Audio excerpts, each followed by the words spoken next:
Welcome back to Chimu's Chemistry, an online platform that will make your chemistry your chemistry. बघा आपला आता point कोणता चाललाय, packing efficiency of face centred cubic unit cell, ज्यालाच आपण लाडाने म्हणतोय FCC. FCC कसा दिसतो हे मी तुम्हाला सांगितलंय.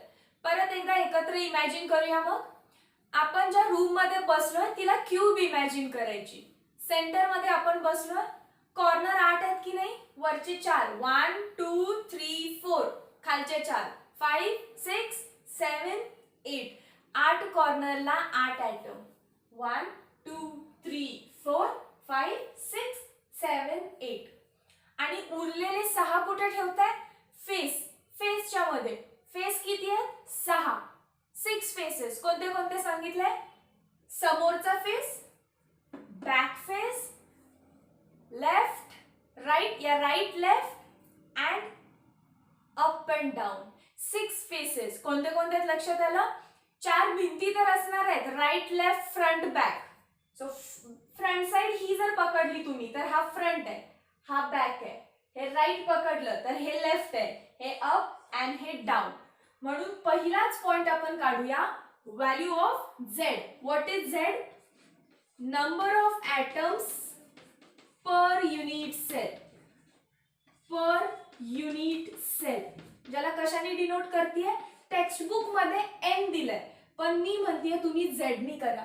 चालेल, झेडनी केलं तरी, एननी केलं तरी पण चालेल. सो झेड काय आहे बघा, किती कॉर्नरला ॲटम्स आहेत, कॉर्नरचे ॲटम प्लस फेसचे ॲटम. कॉर्नरला ॲटम आहेत 8, पण कॉन्ट्रीब्युशन असतं 1/8. हे शिकवलंय करायला मी. फेस किती आहेत, 6, कॉन्ट्रीब्युशन असतं 1/2, कारण एक भिंत 2 रूम मध्ये कॉमन असते. सो किती आलं, 1 × 1/8 इज 1 प्लस 6/2 इज 3. सो झेडची किंवा एनची व्हॅल्यू आली 4. झेडची किंवा एनची व्हॅल्यू काय आली, 4. Number of atom per unit sale.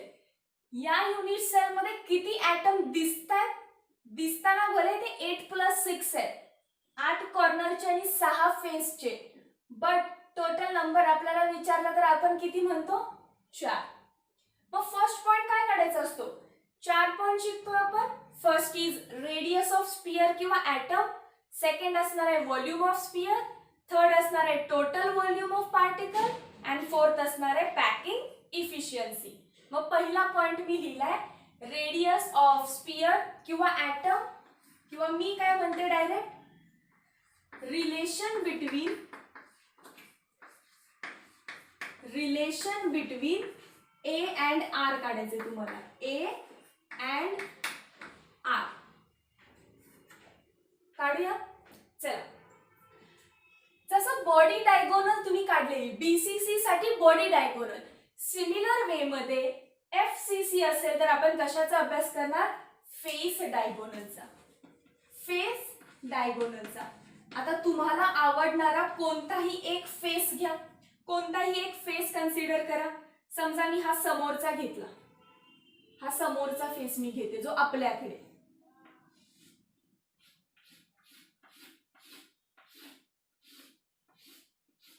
ती इमेज मी तुम्हाला इथे काढून दाखवते.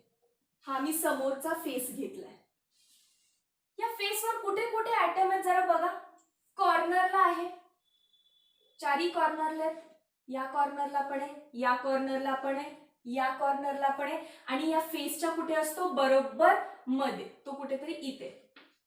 तर दिसताना मध्ये नाही दिसत, थोडा वरती सरकलाय, पण तो बरोबर मध्ये, या फेसच्या मध्ये आणि प्रत्येक कॉर्नरवर. आता बघा, काढताना मी 3 रंगवले. का रंगवले, कारण जर मी या तिघांना जॉईन केलं तर मला काय भेटेल, फेस डायगोनल. हा जर फेस असेल तर त्यातली तिरकी लाईन काय असणार आहे, फेस डायगोनल. आणि मला प्रूफ करायचंय की हा फेस डायगोनल किती असतो, 4R = √2a. फेस डायगोनलचीच व्हॅल्यू असते 4R, की जी इक्वल असते √2a ला. मग स्टार्ट करूया प्रूफ करायला. हे फायनल आहे, काय प्रूफ करायचं मी आधीच लिहिलं, इथेपर्यंत पोहोचायचंय. आता पोहोचायचं कसं बघा. मला कुणाची व्हॅल्यू काढायची आहे, त्या फेस डायगोनलची व्हॅल्यू काढायची आहे. पहिली व्हॅल्यू मला बघूनच कळते फ्रॉम फिगर. काय लक्षात येते मला फिगर मधून, हा जो वरचा ॲटम आहे इथे असा आहे, मधला जो ॲटम आहे हवं तर आपण त्याला लव्हेंडर कलर करू, हा मधला ॲटम आहे तो इथे आहे, आणि परत पिंक कलरचा ॲटम आहे, परत हा पिंक कलरचा ॲटम आहे, आणि त्याच्या सेंटरला जॉईन करणारी लाईन, या सेंटर टू या सेंटर, या सेंटर पासून या सेंटर पर्यंत जॉईन करणारी लाईन म्हणजे फेस डायगोनल आहे. म्हणजेच कोण आहे, फेस डायगोनल आहे. मग जरा बघा एकदा, लक्षात येत आहे का तुम्हाला सुद्धा. या ॲटमची ही रेडियस आहे, सो ह्या झाला आर, इथून इथपर्यंत ही रेडियस आहे, हा झाला आर, आणि ह्या पूर्ण काय असते, डायमीटर. ही डायमीटर म्हणजे काय आहे, 2r. So r plus 2r plus r किती झालं, r r r r 4r. So face diagonal is equal to 4r. Proof होत आहे बघूनच. हे ॲटम्स लांब काढले असतील तरी ते लांब नाहीये, दिसण्यासाठी काढलेत ते लांब, ठीक आहे. बट ते असे चिटकलेले असतात. And all atoms are same, all atoms are same, म्हणून मी सगळ्याची radius R R R R घेतली. फ्रॉम फिगर तर हे प्रूफ झालं, दिस साइड इज प्रूफ्ड. आता इकडे काय, √2a कसं प्रूफ करणार, त्यासाठी मी काढेन एक क्यूब. चला आपण काढूया एक क्यूब.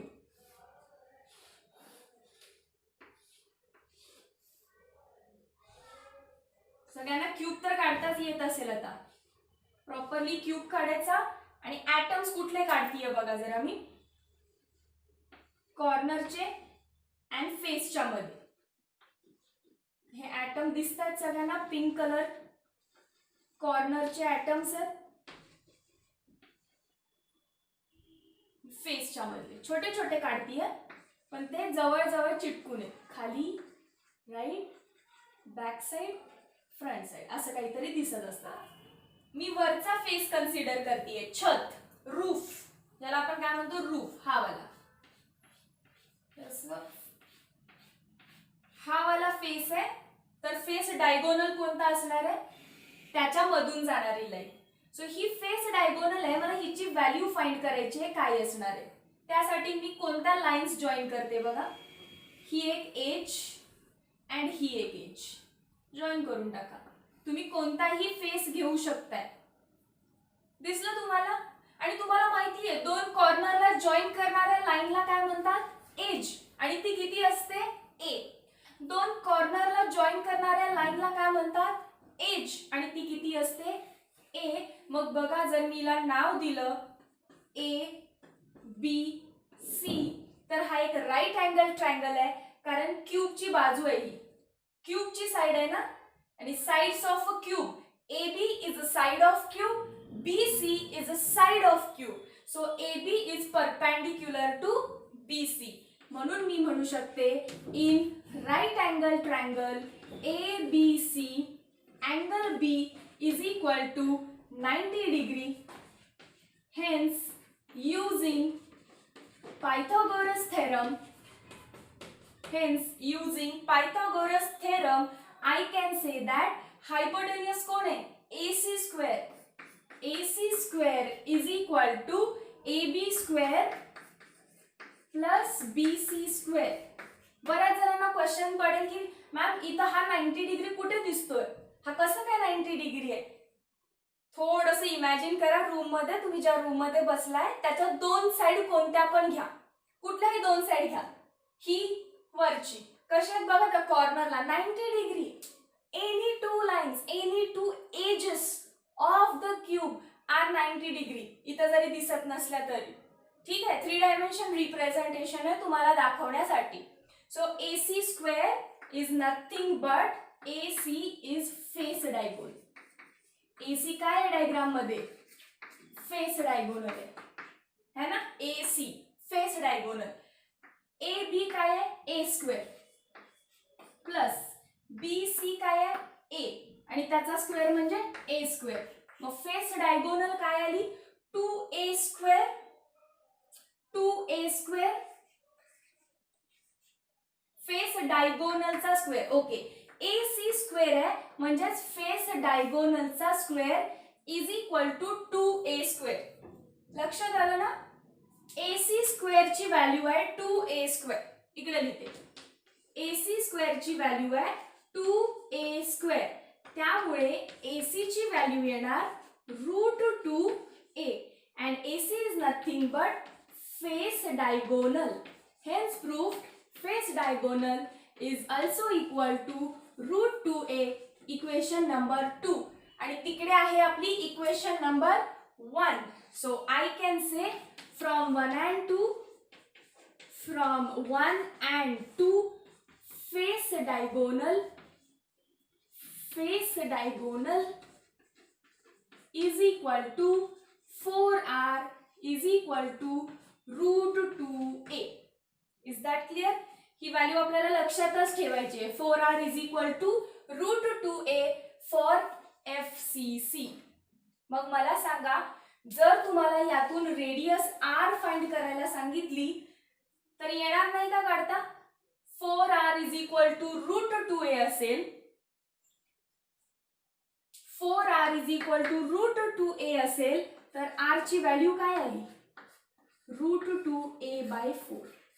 ही तर मी तुम्हाला आधी पण सांगू शकले असते की what is r. r is √2a/4. But मी आधी प्रूफ केलं की हे रिलेशन कसं आलं. 4r तर बघूनच कळतंय. r r r r √2a कसं प्रूफ केलं युजिंग पायथागोरस.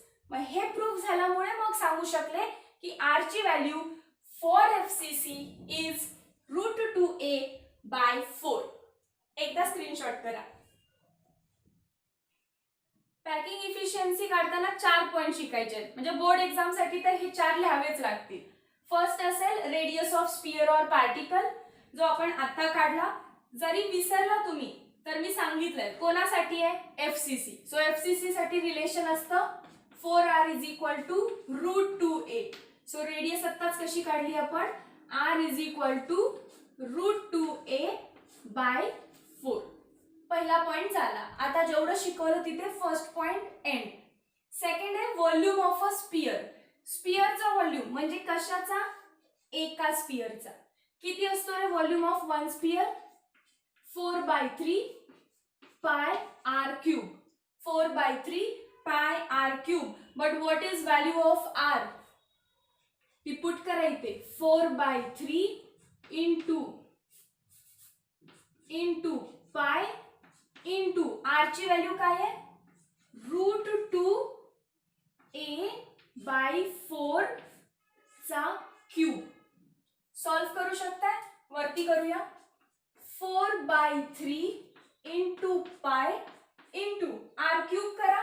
√2 चा क्यूब किती येणार √2 इंटू √2 इंटू √2 दॅट इज 2√2 इंटू a चा क्यूब काय आहे a³ डिवाइडेड बाय इथे केलं तरी चालेल 4 चा क्यूब 4 इंटू 4 इंटू 4 4 4 चा 16 16 4 चा 64. काही कट होत आहे का बघा. काही व्हॅल्यूज कट होत आहेत का. येस 4 1 चा 4 4 16 चा 64. आणखीन काही कट होत आहे का काहीच नाही. सो फायनली काय भेटलं आपल्याकडे answer π2√2a³ divided by 3 into 16. Am I right. Yes. So चला पुढे जाऊया. ते असू दे तसंच. Total volume of particles. Particles म्हणजे आता सगळे पार्टिकल्स. आणि FCC मध्ये किती पार्टिकल असतात 4. म्हणून आधी मी तुम्हाला Z काढायला शिकवला. इथे दिसत भले जास्त असतील पण किती आहे टोटल 4 आहेत फक्त. म्हणून जो काही टोटल व्हॉल्यूम आहे तो किती येणार आहे 4 पार्टिकल्स इंटू एका पार्टिकलचा मल्टिप्लाय करा. एका पार्टिकलचा किती आहे आता जिथून काढला 1 into pi into 2√2 into a³ divided by हा 3 इंटू तो 16.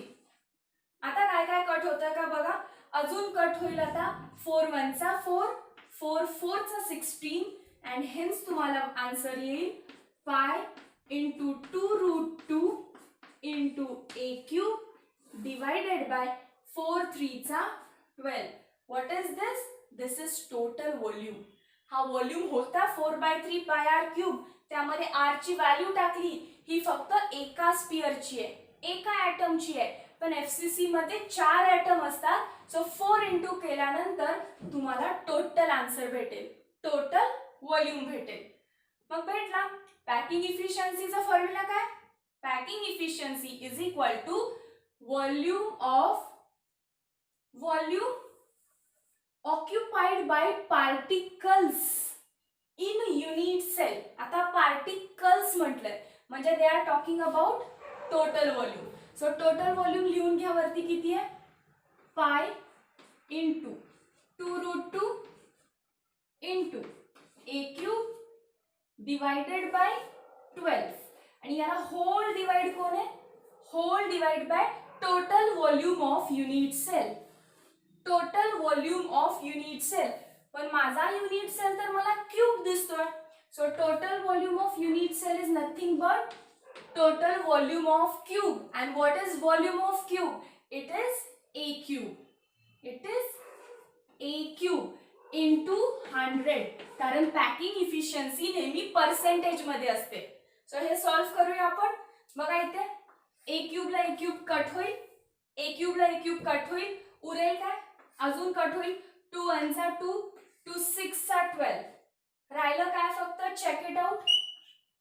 पाय √2 by 6, pi √2 by 6 into 100. करा एकदा याचं कॅल्क्युलेशन. Do it.